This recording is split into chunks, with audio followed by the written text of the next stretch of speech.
vous dites que vous étiez plus tranquille, pardon, mais c'est pour vous laisser sur ce sujet-là, qu'il n'y avait pas de racisme. Mais enfin, quand même, vous racontez, alors vous êtes d'origine turque, chacun sait que les Turcs sont forts comme un Turc, n'est-ce pas? C'est un stéréotype auquel vous donnez corps et auquel vous donnez même votre propre corps.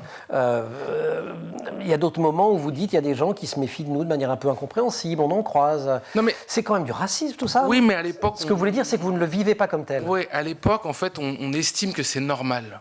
Et même moi, on m'a jamais dit que c'était grave à l'époque. On m'a dit c'est comme ça, il faut faire avec. Et d'ailleurs, quand ma mère m'emmène voir le Gaune du Shahaba, le film qui raconte la vie d'Azouz Begag, il y a des scènes similaires dans le film. Et le père dit la même chose. C'est comme ça, il faut faire avec. Et c'est en grandissant, finalement, c'est en s'intégrant qu'on comprend que ça ne devait pas être là. Mais il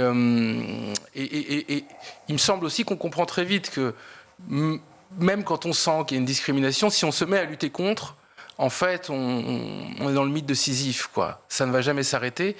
Et choisir de tourner la tête, c'est aussi se protéger pour avancer. Moi, c'est le choix que j'ai fait. Mais, comme vous le disiez en intro, à la naissance de ma fille... Alors justement, qu'est-ce qui change à ce moment-là dans votre rapport à la fois à vos origines, à votre parcours? Qu'est-ce qui déclenche l'envie d'écrire cet ouvrage, rien de personnel, qui est sorti, qui vient de ressortir en livre de poche? Un truc simple, c'est déjà de comprendre qu'on s'est ancré, que maintenant on partira pas, qu'on est là. Et ça vaut pour moi, peut-être pas pour d'autres, mais ça vaut pour moi, c'est de le comprendre. Ensuite, j'ai un enfant, donc je dois le protéger, l'élever, lui apprendre des choses. Et là, je suis confronté à du discours. Donc j'entends à la radio, je me rappelle très bien, je suis en train de la bercer, et un candidat à la présidentielle dit « ce sont des voleurs, des menteurs », avec ces mots-là. Et moi, la scène est absurde. Je regarde ma fille, je dis « mais qu'est-ce que tu leur as fait encore ?»